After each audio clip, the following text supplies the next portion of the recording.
Hello everyone. Previous class में हम महाजनपद का उदय के बारे में पढ़ रहे थे कि महाजनपद का उदय कैसे हुआ। ठीक है, राइज कैसे हुआ और कितने महाजनपद थे। तो हमने देखा था कि टोटल 16 महाजनपद थे उस टाइम और उनका पीरियड क्या था, 600 बीसी से लेकर 325 बीसी के बीच में। और उन 16 महाजनपदों में जो 4 महाजनपद थे जो कि शक्तिशाली जनपद थे और जिनके बीच में पावर का स्ट्रगल होता था। वो महाजनपद कौन कौन से थे? मगध, कौशल, वत्स एंड अवंती। इन चारों महाजनपदों के बीच में पावर का स्ट्रगल होता था। ठीक है, और उसमें सबसे जो विक्ट्रियस हुआ, जो शक्तिशाली महाजनपद के रूप में उभर कर हमारे सामने आया, वो था मगध। और मैंने डिस्कस किया था प्रीवियस क्लास में कि मगध के विक्ट्रियस होने के पीछे क्या रीजन थे, मगध क्यों विक्ट्रियस हुआ। तो सबसे पहला रीजन था कि मगध 3 तरफ से नदियों के द्वारा घिरा हुआ था और चौथे तरफ से यानी साउथ के तरफ से वो माउंटेन से घिरा हुआ था। ठीक है, और जिसके कारण उस पे अटैक करना या उसको फतह करना बहुत ही मुश्किल था। ठीक है, क्योंकि चारों तरफ से नेचुरल बैरियर्स थे। फर्स्ट रीजन ये था उसके विक्ट्रियस होने का। दूसरा रीजन था कि मगध में चूंकि 3 तरफ से नदियां थी, एक तरफ से सोन नदी था, एक तरफ से गंगा नदी थी, एक तरफ से चंपा रिवर थी। तो नदियों के प्रेजेंस के कारण जो ट्रांसपोर्टेशन की सुविधा थी बहुत ही एफिशिएंट थी। ठीक है, ट्रांसपोर्टेशन की सुविधा काफी एफिशिएंट थी। तीसरा रीजन कि नदियों के प्रेजेंस के कारण जो वाटर सप्लाई था वो सफिशिएंट वाटर सप्लाई था वहां के शहरों के लिए, शहरों में जीवन यापन करने के लिए। पांचवा रीजन था कि मगध का जो एरिया था उसके आसपास बहुत सारे फॉरेस्ट एरियाज थे और फॉरेस्ट एरियाज होने के कारण उन जंगलों में हाथी आसानी से मिल जाते थे। और हाथी जिस राजा के पास जितना एलिफेंट होता था उतना उनका स्ट्रेंथ होता था, क्योंकि एलिफेंट एक बहुत ही इंपॉर्टेंट, एक तरह से बहुत ही इंपॉर्टेंट होता था वॉर के टाइम में। ठीक है, सिक्स रीजन क्या था कि मगध के रीजन के आसपास, ठीक है, मगध महाजनपद के आसपास आयरन ओर की प्रधानता थी। आयरन ओर आसानी से मिल सकते थे और इसके कारण आयरन का इस्तेमाल एक्सटेंसिव लेवल पे होने लगा, यानी वॉर में भी आयरन से बने वेपन्स का यूज होने लगा। और इन आयरन के वेपन्स का यूज करके मगध ने अपने साम्राज्य का विस्तार किया और इस कारण से मगध सबसे ज्यादा विक्ट्रियस साबित हुआ, सबसे ज्यादा शक्तिशाली साबित हुआ। ठीक है, तो ये रीजन था क्यों मगध सबसे शक्तिशाली साबित हुआ। हमने देखा था कि प्रीवियस क्लास में हमने मगध के बारे में भी थोड़ा बहुत डिस्कस किया था। हम लोग आज फिर उसे स्टार्ट करेंगे, उसे आज फिर से देखेंगे। ठीक है, तो मगध डायनेस्टी, मगध महाजनपद, मगध महाजनपद। देखिए, मगध महाजनपद में जो सबसे पहला डायनेस्टी था, ठीक है, जो सबसे पहली डायनेस्टी थी वो थी बृहद्रथ डायनेस्टी, बृहद्रथ डायनेस्टी। ठीक है, बृहद्रथ डायनेस्टी और जिसके संस्थापक थे बृहद्रथ।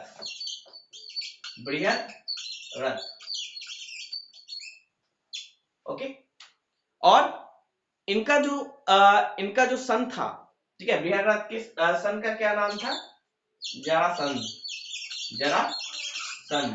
जिसका जिक्र हमें महाभारत में मिलता है। तो अगर आपसे पूछता है कि मगध जो महाजनपद था उसकी नींव किसने रखी, यानी मगध जो महाजनपद है, मगध जो साम्राज्य था, उसका सबसे पहला किंग कौन था, तो आपको बताना है बृहद्रथ, ठीक है। Brihadratha was the earliest known king of Magadh dynasty, ठीक है, मगध किंगडम। और उसके सन का क्या नाम था? जरासंध, जिसका जिक्र आपको महाभारत में मिलता है, ठीक है। लेकिन अगर हम एक प्रॉपर स्ट्रक्चर की बात करें, एक प्रॉपर डायनेस्टी की बात करें जो मगध किंगडम में स्टार्ट हुआ, वो था हर्यक डायनेस्टी, यानी प्रॉपर स्ट्रक्चर जिसका एक किंगडम हुआ करता था, जिसकी सेना हुई करती थी, ठीक है। तो अगर हम एक प्रॉपर किंगडम की बात करें, प्रॉपर डायनेस्टी की बात करें मगध किंगडम के अंदर, तो वो था हर्यक डायनेस्टी।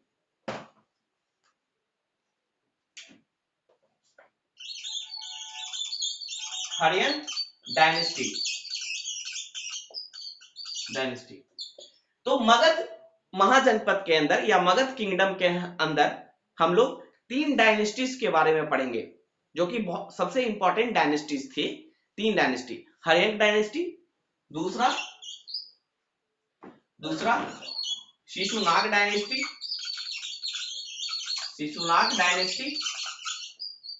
और तीसरा नंद डायनेस्टी।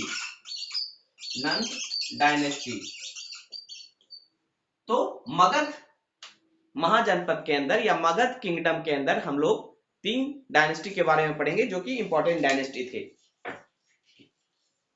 तो first we will see Haryaka dynasty. Okay, तो हर्यक डायनेस्टी के जो संस्थापक थे, सबसे पहले इसका हम टाइम पीरियड देखते हैं कि हर्यक डायनेस्टी कब से कब था। हर्यक डायनेस्टी 554 बीसी से लेकर 412 बीसी के बीच एग्जिस्ट करता था। 554 बीसी से लेकर 412 बीसी के बीच एग्जिस्ट करता था। और इसके फाउंडर कौन थे? It was founded by Bimbisar.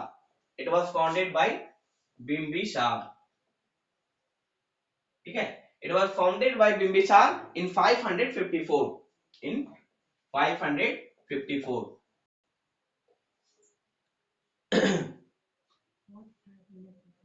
BC, 554 BC।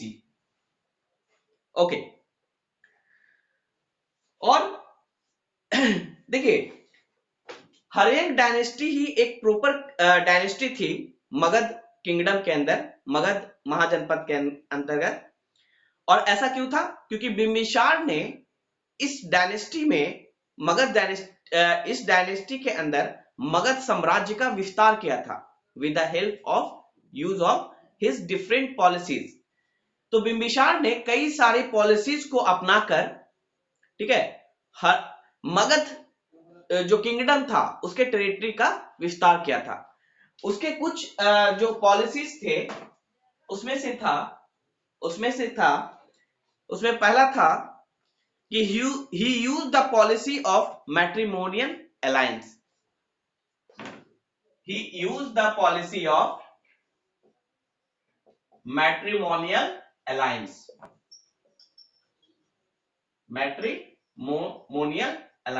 यानी इसने वैवाहिक संबंध को बनाकर ये अपने टेरिटरी का विस्तार किया। जैसे इसने कौशल के प्रिंसेस के साथ विवाह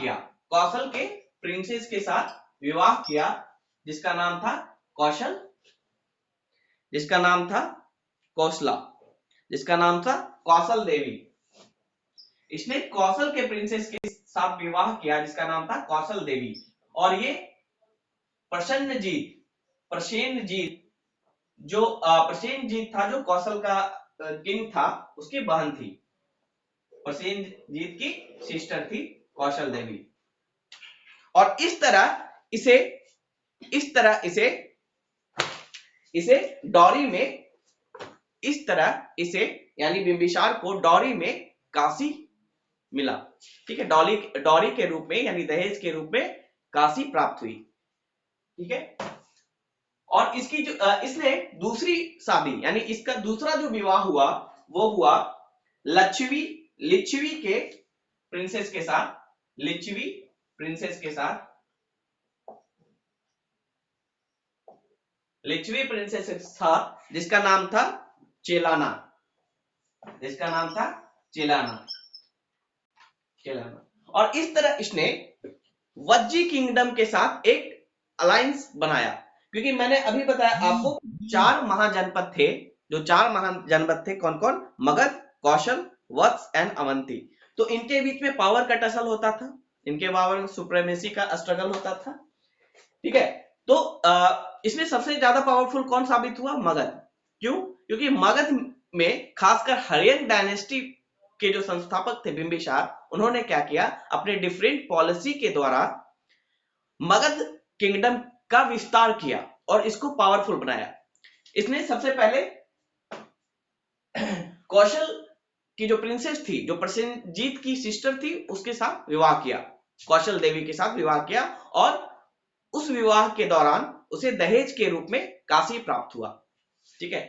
दूसरा, उन्हें लिच्छवी की प्रिंसेस चेलाना के साथ भी विवाह संबंध बनाए और इससे उसे लिच्छवी का भी सपोर्ट प्राप्त हुआ। लिच्छवी किसके अंदर आता था? जो वज्जी जो संघ हमने पढ़ा था कल, वज्जी संघ, उसके अंदर ये लिच्छवी आता था, उसके अंदर ये लिच्छवी आता था, ठीक है। अंडरस्टूड? ओके।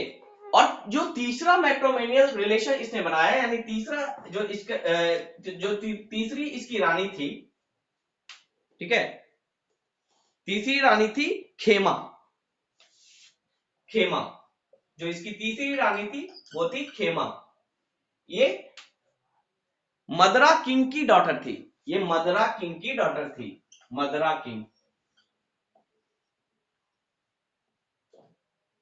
इस तरह बिंबिसार ने विभिन्न रियासतों के साथ मैट्रिमोनियल संबंध बनाकर उनका सपोर्ट प्राप्त किया और अपने और टेरिटरी का विस्तार किया। दूसरी जो इसकी पॉलिसी थी बिंबिसार की, वो थी policy of sending envoy to policy of sending envoy policy of sending envoy to strengthen the bilateral relationship, to strengthen the bilateral relationship, ठीक है। यानी दूसरा जो पॉलिसी बिंबिसार ने अपनाया वो क्या था? ये किसी एनवॉय को, ठीक है, डिफरेंट किंगडम में भेजा करता था और उनसे अपना जो बाइलेटरल रिलेशन था, ठीक है, द्विपक्षीय जो संबंध थे, उसको वो मजबूत बनाता था। जैसे कि इसका एग्जाम्पल है कि इसने अवंती के राजा प्रद्योत के ट्रीटमेंट के लिए, इसने अवंती के राजा प्रद्योत के ट्रीटमेंट के लिए अपने एक वैद्य को, जिसका नाम जीवक था, उसे अवंती भेजा, ठीक है। जो एक रॉयल फिजिशियन था उसके कोर्ट में, बिंबिसार के कोर्ट में, जिसका नाम जीवक था, उसे अवंती के राजा प्रद्योत के ट्रीटमेंट के लिए अपने वैद्य को भेजा। प्रद्योत को उस समय जॉन्डिस हुआ था, तो जॉन्डिस के ट्रीटमेंट के लिए अपने वैद्य को, रॉयल फिजिशियन को, उसने अवंती भेजा, ठीक है। तो this was also the part of his policy. उसकी पॉलिसी क्या थी? कि अपने इनवॉय को डिफरेंट किंगडम में भेजना और उनके साथ जो द्विपक्षीय बायलैटरल जो रिलेशन है, द्विपक्षीय जो संबंध है, उसको सुधारना। तो इन दोनों पॉलिसी से, और तीसरी पॉलिसी क्या थी? बाय डायरेक्ट कंकर। तीसरी पॉलिसी क्या थी? पॉलिसी ऑफ वॉर, ठीक है। इसमें क्या होता था? ये डायरेक्ट वॉर के द्वारा डायरेक्ट अटैक करके उसको कंकर करता था, यानी जीतता था उन रियासतों को। जिसका एग्जांपल है कि बिंबिसार ने अंग जो हमारा बिंबिसार ने अंग प्रदेश पे, अंग जो महाजनपद था उसको उसने जीता था, उसने कंकर किया था बाय वॉर। ठीक है, तो ही कंकर्ड अंग, ही कंकर्ड अंग। तो इन तीनों पॉलिसीज के द्वारा बिंबिसार क्या करता था, अपने टेरिटरी का एक्सपेंशन किया और साथ ही साथ जो डिफरेंट जो किंगडम थे उनका सपोर्ट भी प्राप्त किया। ठीक है, ओके।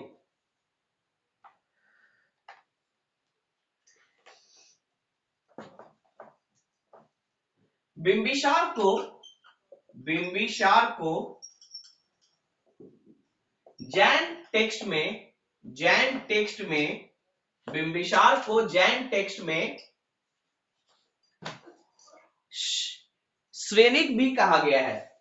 श्रेनिक, बिंबिसार को जैन टेक्स्ट में श्रेनिक कहा गया है because he was the first ruler in the Indian history who had a standing army. यानी भारत के इतिहास में पहली बार यह पहला शासक था जिसके पास स्टैंडिंग आर्मी होती थी। इसके पहले हमने पढ़ा कि जनपद के टाइम में भी जो राजा होते थे उनके पास स्टैंडिंग आर्मी नहीं होती थी, यानी जब वॉर होता था उस समय वो आर्मी को अरेंज करते थे, लेकिन पहले से कोई आर्मी, ट्रेंड आर्मी नहीं रहती थी कि वो हमेशा तैयार रहे वॉर के लिए।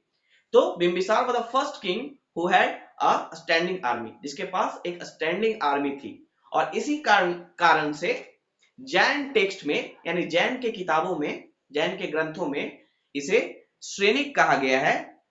ठीक है, श्रेनिक कहा गया है। ओके।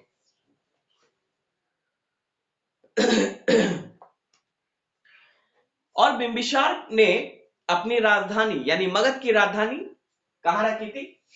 राजगीर। बिंबिसार ने अपनी राजधानी राजगीर को बनाया था। अब यहां पे एक इंटरेस्टिंग बात यह है कि इसके रिलीजन के बारे में अभी भी कोई क्लैरिटी नहीं है कि ये किस रिलीजन को फॉलो करता था। ठीक है, जो जैन टेक्स्ट है, जो जैन के जो ग्रंथ है उसके अनुसार बिंबिसार जैन धर्म को मानता था। ठीक है, जैन के टेक्स्ट के अनुसार बिंबिसार जैन धर्म को मानता था। ठीक है, लेकिन अगर हम बौद्ध ग्रंथों की बात करें या बौद्ध ग्रंथों को पढ़ें, यस, अगर हम बौद्ध ग्रंथों की बात करें तो वो बौद्ध धर्म को पैट्रन देता था, यानी सपोर्ट देता था। अब ये कंफ्यूजन इसलिए हुआ क्योंकि महावीर और बुद्ध दोनों ही इसके कंटेम्पररी थे, बिंबिसार के कंटेम्पररी थे। यानी बिंबिसार के समय में ही महावीर भी थे और बुद्ध भी थे। तो जैन टेक्स्ट के अनुसार बिंबिसार जैन धर्म को फॉलो करता था और बुद्धिस्ट टेक्स्ट के अनुसार बिंबिसार बौद्ध को पैट्रन देता था। पैट्रन देना मतलब समर्थन देना, सपोर्ट देना। ठीक है, तो हम इतना ही इन्फ्लुएंस निकाल सकते हैं कि वो जैन धर्म को मानता था लेकिन वो बौद्ध धर्म को भी पैट्रन देता था, वो सपोर्ट करता था। ओके, बिंबिसार की मृत्यु कैसे हुई? तो बिंबिसार और चेलाना का एक पुत्र था जिसे हम अजातशत्रु के नाम से जानते हैं। बिंबिसार और चेलाना का जो पुत्र था उसे हम अजातशत्रु के नाम से जानते हैं। और अजातशत्रु ने अपने पिता की हत्या करके राजगद्दी पे पिता की हत्या की और राजगद्दी पे बैठा। इसे कहा जाता है पैट्रिसाइड। पैट्रिसाइड का मतलब पिता की हत्या करना, पैट्रिसाइड। तो अजातशत्रु जो बिंबिसार और चेलाना का पुत्र था उसने अपने पिता की हत्या की और गद्दी पे कब्जा किया। ठीक है, now we will see the different information about the Ajatashatru. Okay, तो फर्स्ट इज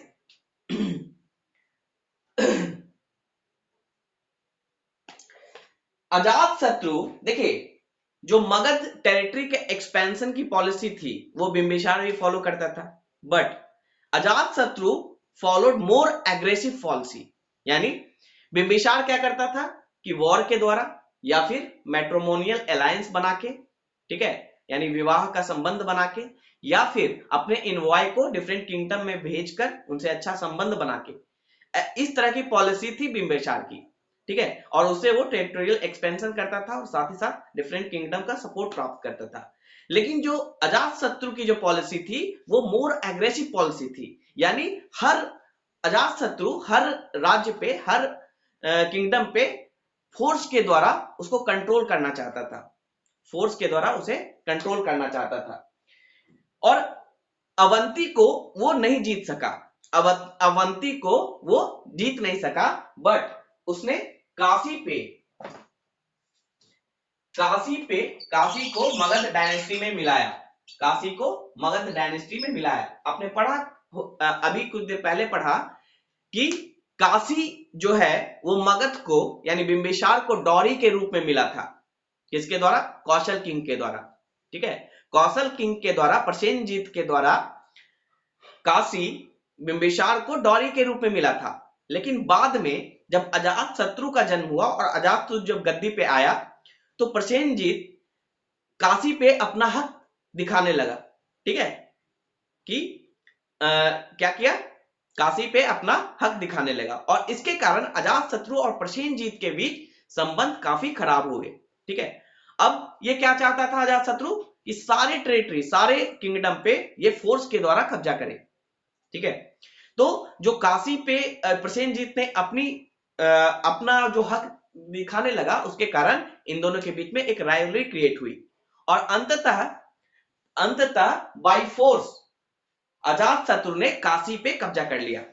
अंततः बाय फोर्स अजातशत्रु ने काशी पे अपना कब्जा कर लिया और उसको मगध में शामिल कर लिया, मगध किंगडम में शामिल कर लिया। दूसरा इसका सबसे इंपॉर्टेंट वो था बज्जी, इसका जो टारगेट था वो था बज्जी। अजातशत्रु का जो दूसरा टारगेट था जिसपे उसे कब्जा करना था वो था बज्जी, क्योंकि उसमें बज्जी बहुत ही पावरफुल महाजनपद था। बज्जी क्या था? बहुत ही पावरफुल महाजनपद था। क्यों था? क्योंकि वहां जना और संघा का कंसेप्ट था, वहां एक असेंबली का कंसेप्ट था जिसमें डिफरेंट किंग्स को मिला के एक असेंबली बनता था और उसमें उसके द्वारा डिसीजन लिया जाता था। तो अजातशत्रु का जो नेक्स्ट टारगेट था वो था बज्जी। अब बज्जी बहुत ही स्ट्रांग था, उसे तोड़ पाना काफी मुश्किल था क्योंकि वो एक कैसा था, फेडरेशन था, वो एक असेंबली था डिफरेंट इसमें। तो उसमें एक किंगडम था बज्जी के अंदर, बज्जी संघ के अंदर एक किंगडम था लिच्छवी किंगडम,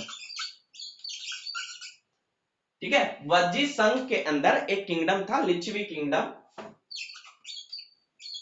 लिच्छवी किंगडम, जो कि उसके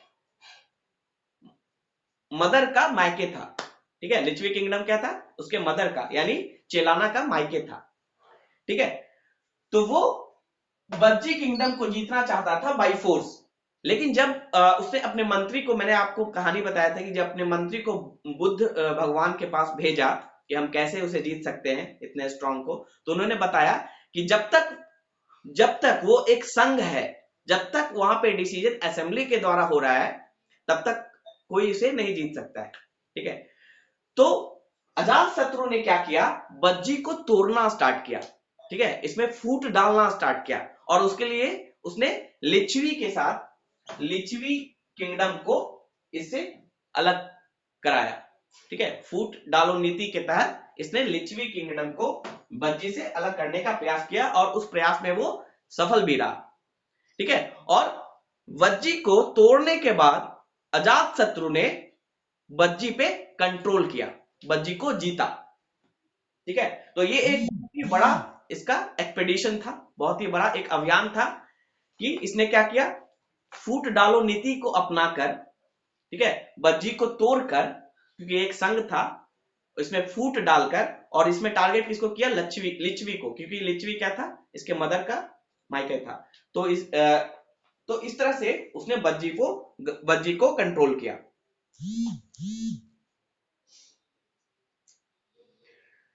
ओके, इस वॉर में, बज्जी को जीतने वाले वॉर में अजातशत्रु ने कुछ नए हथियारों का इस्तेमाल किया, वज्जी को जीतने के लिए जो उसने वॉर लड़ा, उसमें अजातशत्रु ने कुछ नए हथियारों का इस्तेमाल किया। उसमें सबसे इंपॉर्टेंट हथियार थे, उसमें सबसे इंपॉर्टेंट हथियार थे, ठीक है, रथ मूसल। रथ मूसल यानी अजातशत्रु ने पहली बार उन नए हथियारों का इस्तेमाल किया। मतलब इंडियन हिस्ट्री में वो हथियार पहले कभी नहीं यूज हुए थे। उसमें था एक रथ मूसल।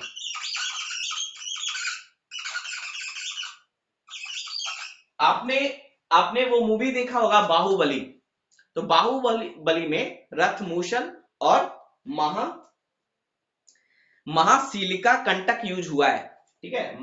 तो दो नए हथियारों का इस्तेमाल किया अजातशत्रु ने, रथ मूसल एंड महा महाशिला कंटक। इन दो नए हथियारों का इस्तेमाल किया गया। देखिए रथ मूसल क्या होता है, रथ मूसल क्या होता है, रथ मूसल मतलब चैरियट, मतलब एक रथ होगा, उसके आगे एक ब्लेड लगा हुआ रहता है, और रथ जैसे जैसे आगे बढ़ेगा उस ब्लेड से वो अपने शत्रुओं को काटता हुआ चला जाएगा। तो रथ मूसल कैसा शस्त्र था कि रथ से वो अटैच होता था, आगे उसके आगे रथ के आगे एक ब्लेड लगा हुआ रहता था, वो घूमता रहता था ब्लेड, और जो भी उसके सामने आते थे रथ के सामने वो उसको मारता हुआ चला जाता था। मूसल का मतलब होता है ब्लेड, तो रथ मूसल मतलब रथ के आगे मूसल लगा हुआ, ब्लेड लगा हुआ। तो इस हथियार का इस्तेमाल उसने फर्स्ट टाइम बज्जी के अगेंस्ट जो उसने युद्ध किया उसमें इस्तेमाल किया। और दूसरा क्या था, दूसरा क्या था, महाशील कंटक।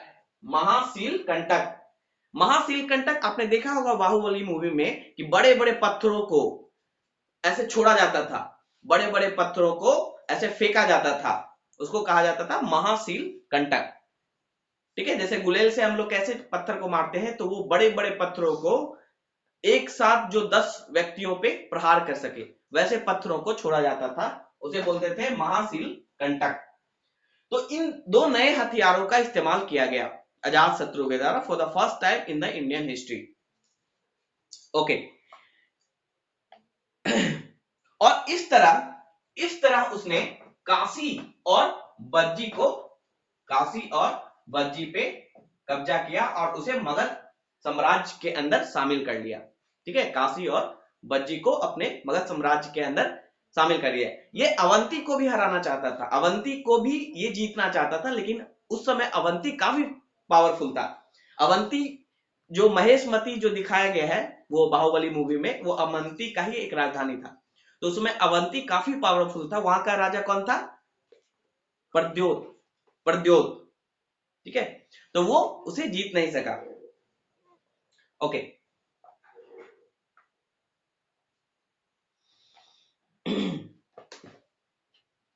बज्जी को जीतने के बाद, बज्जी को जीतने के बाद यानी लिच्छवी भी उसका पार्ट था बज्जी का, उसको जीतने के बाद लिच्छवी उसके मामा का ही था, फिर भी उसने उसे अपने कंट्रोल में कर लिया, अपने कब्जे में कर लिया, मगध में मिला लिया। तो लिच्छवी को जीतने के बाद या बोले बज्जी को जीतने के बाद उसने राजगीर को फोर्टिफाइड किया, चारों तरफ से फोर्टिफाइड किया, किला बंद किया, ताकि जो बाहर से लिच्छवी उस या कोई भी दुश्मन उस पर अटैक ना कर सके, ठीक है। राजगीर को उसने क्या किया, फोर्टिफाइड किया after the victory over the Licchavi और वजी।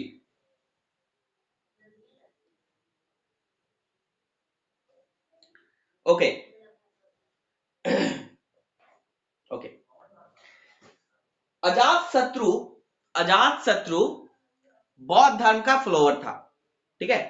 अजात शत्रु बौद्ध धर्म का फॉलोअर था, और अजात शत्रु के ही शासनकाल में फर्स्ट बौद्ध संगति हुई, यानी फर्स्ट बुद्धिस्ट काउंसिल जो हुआ। आप पढ़ेंगे आगे बुद्ध वाले सेक्शन में कि 4 बौद्धिस्ट काउंसिल हुआ है हिस्ट्री में, और एक अभी लेटेस्ट हुआ है, 5th बुद्धिस्ट काउंसिल अभी लेटेस्ट में हुआ है, कुछ दिन पहले, 1-2 साल पहले ही हुआ है। तो टोटल 5 बुद्धिस्ट काउंसिल अभी तक हो चुके हैं, ठीक है। 4 एंशियंट हिस्ट्री में हुआ और एक व्हाट, लेटेस्ट वाला अब आइडिया नहीं है, तो आप देख लेना नेट पे, शायद कश्मीर में हुआ है। फोर्थ हुआ था। Latest I don't have any idea about that, you can refer to internet. ठीक है, ओके। तो जो 4 काउंसिल हुए थे बुद्धिस्ट काउंसिल, वो एंशिएंट टाइम में हुए थे। तो पहला बुद्धिस्ट काउंसिल किसके शासनकाल में हुआ था? अजात शत्रु के टाइम में। अजात शत्रु के टाइम में। और कहा हुआ था? राजगीर में। ठीक है, फर्स्ट जो बुद्धिस्ट काउंसिल हुआ था वो अजात शत्रु के टाइम में हुआ था। और कहा हुआ था? राजगीर में। ओके,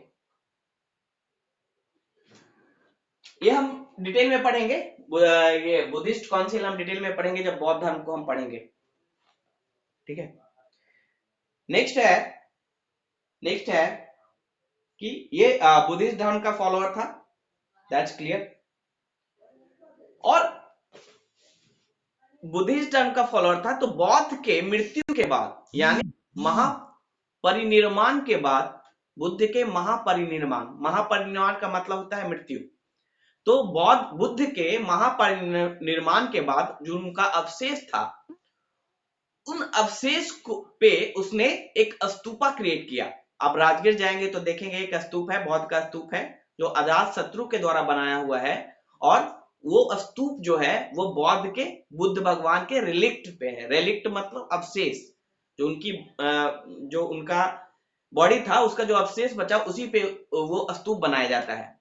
ठीक है, तो उसने बुद्ध भगवान के अवशेष पे, रिलिक्ट पे एक स्तूप क्रिएट किया गया राजगीर में। ठीक है, तो this is also very important fact. और अजात शत्रु की भी मृत्यु उसके पुत्र ने ही की। ठीक है, जिसका नाम था उदाइन। जिसका क्या नाम था? उदाइन। अजात शत्रु की मृत्यु, he was killed by his son Udain. He was killed by his son Udain. Okay, and he was succeeded by Udain. After killing Ajatasattu, his son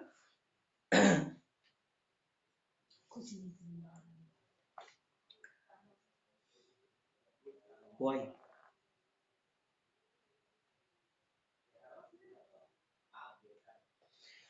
अब देखिए उदाइन हमारे लिए क्यों इंपॉर्टेंट है एग्जामिनेशन पॉइंट ऑफ व्यू से, कि उदाइन ने ही मगध के कैपिटल को राजगीर से पाटलिपुत्र शिफ्ट किया।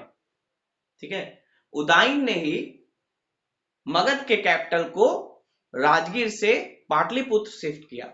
ठीक है, और पाटलिपुत्र शिफ्ट करने का क्या कारण था? क्योंकि पाटलिपुत्र गंगा नदी के किनारे पे बसा हुआ था। ठीक है, तो उदाइन ने राजगीर को पाटलिपुत्र मगध के कैपिटल को राजगीर से पाटलिपुत्र शिफ्ट किया। Okay, this is the only fact which is important for us. Okay, अब हर्यंक डायनेस्टी का जो लास्ट किंग था, हर्यंक डायनेस्टी का जो लास्ट किंग था वो था Nagdashak. Nagdashak was the last king of Haryanka dynasty. ठीक है, तो नागदशक को उसी के एक मंत्री ने, ठीक है, उसी के एक मंत्री ने किल किया। ठीक है, नागदशक को मारकर उसी के एक मंत्री ने थ्रोन पे कब्जा किया और उसका नाम था शिशुनाग। नागदशक को उसके एक मंत्री ने मारकर थ्रोन पे कब्जा किया और उसका नाम था शिशुनाग। ठीक है, शिशुनाग कौन था? वो मगध डायनेस्टी में ही एक मंत्री था, अमात्य था, जिसने नागदशक को किल करके और मगध के गद्दी पे बैठा। और इस तरह उसने शिशुनाग डायनेस्टी की स्थापना की।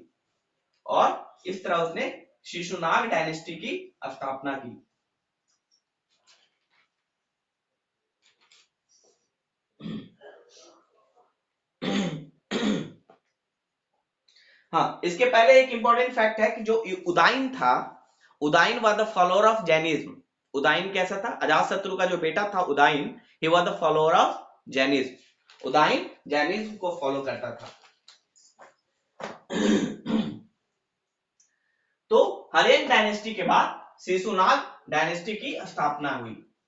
शिशुनाग डायनेस्टी।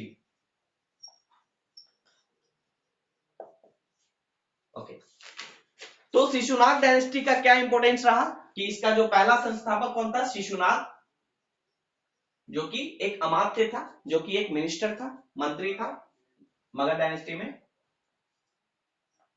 शिशुनाग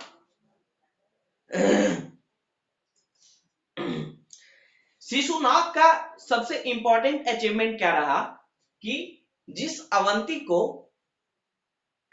अवंती पे कब्जा करने में जो प्रीवियस जो किंग थे मगध के, यानी हरेंग डायनेस्टी के जो राजा थे, जिस अवंती को कब्जा करने में असफल रहे, उस पे कब्जा शिशुनाग ने किया।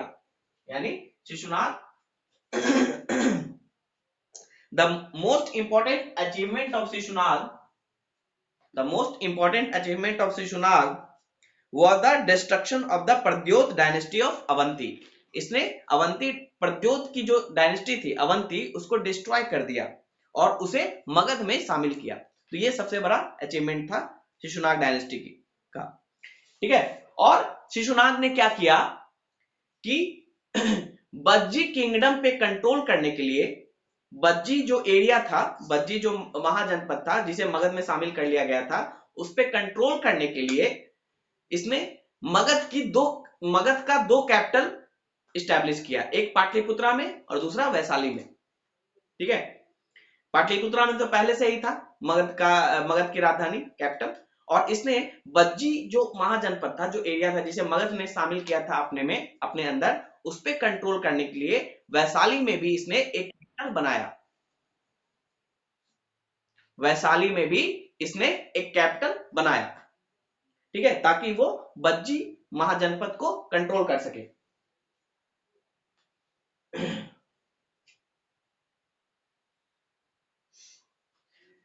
साथ ही साथ शिशुनाग ने वत्स जो था, वत्स महाजनपद, उस पर भी कब्जा किया। मैंने आपको शुरुआत में ही बताया जो 4 महाजनपद थे, कौन कौन थे?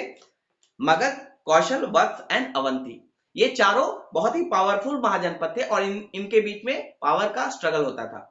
लेकिन शिशुनाग के आते आते, देखिए, कौशल तो पहले से ही इनके पास था, काशी पे तो अजातशत्रु ने ही कब्जा कर लिया था, ठीक है। उसके बाद अवंती को शिशुनाग ने जीता और साथ ही साथ वत्स को भी शिशुनाग ने कब्जा कर लिया और मगध डायनेस्टी में उसको शामिल किया, मगध किंगडम में उसको शामिल किया। यानी मगध अब बहुत ही बड़ा हो गया, बहुत ही बड़ा किंगडम बन चुका था, क्योंकि इसमें अवंती के साथ साथ वत्स को भी शामिल कर लिया गया शिशुनाग के द्वारा। शिशुनाग was succeeded by काला अशोक, यानी शिशुनाग के बाद जो शिशुनाग वंश का जो राजा हुआ वो उसका नाम था काला अशोक, ठीक है। शिशुनाग के बाद जो राजा हुआ शिशुनाग वंश में, उसका नाम था काला Ashok. Shishunaga was succeeded by a king called काला अशोक, ठीक है। काला अशोक ने क्या किया कि जो वैशाली में उसने राजधानी बनाया था उसको उसने हटा दिया और उसने फिर से राजधानी को पाटलिपुत्र शिफ्ट किया। तो शिशुनाग के टाइम में 2 राजधानी बन चुकी थी, ठीक है, एक पाटलिपुत्रा था और दूसरा वैशाली था, ताकि वो वज्जी जो महाजनपद है, जो वज्जी किंगडम है, उस पे कंट्रोल रख सके, क्योंकि वो मगध के अंदर आ चुका था। लेकिन काला अशोक ने क्या किया, वैशाली जो उसकी राजधानी थी, उसने वैशाली राजधानी को खत्म कर दिया और फिर से राजधानी को पाटलिपुत्र ही शिफ्ट किया, यानी रहने दिया। ओके, दूसरा क्या इंपॉर्टेंस है काला अशोक का? दूसरा क्या इंपॉर्टेंस है कि काला अशोक के टाइम में सेकेंड बुद्धिस्ट काउंसिल हुआ था। काला अशोक के टाइम में सेकेंड बुद्धिस्ट काउंसिल हुआ था। कहां पे हुआ था? वैशाली में। काला अशोक के टाइम में सेकेंड बुद्धिस्ट काउंसिल हुआ था। कहां हुआ था? वैशाली में। वैशाली इन 383 बीसी, इन 383 बीसी। और पहला कब हुआ था? 483 बीसी। पहला बुद्धिस्ट काउंसिल जो अजातशत्रु के टाइम में हुआ था वो हुआ था 483 बीसी में, और जो सेकेंड बुद्धिस्ट काउंसिल हुआ वो हुआ 383 बीसी में। किसके टाइम में? काला अशोक के टाइम में। और कहां हुआ? वैशाली में, ठीक है।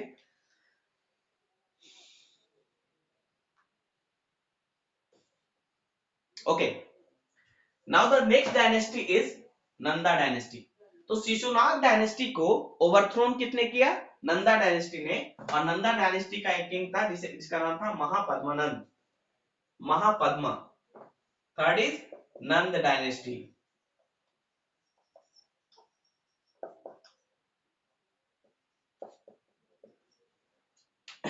नंद डायनेस्टी,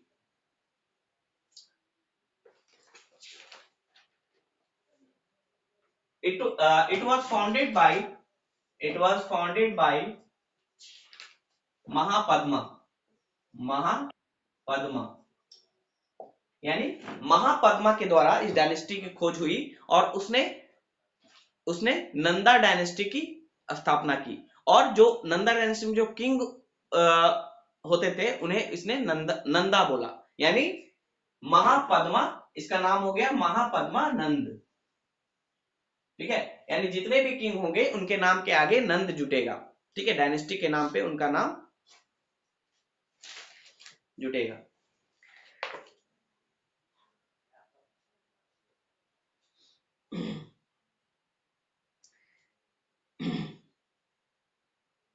ओके, देखिए यहाँ पे कुछ चीजें हैं जो नंदा डायनेस्टी के बारे में हम लोग पढ़ेंगे, but we will discuss it in the next lecture. Okay, thank you.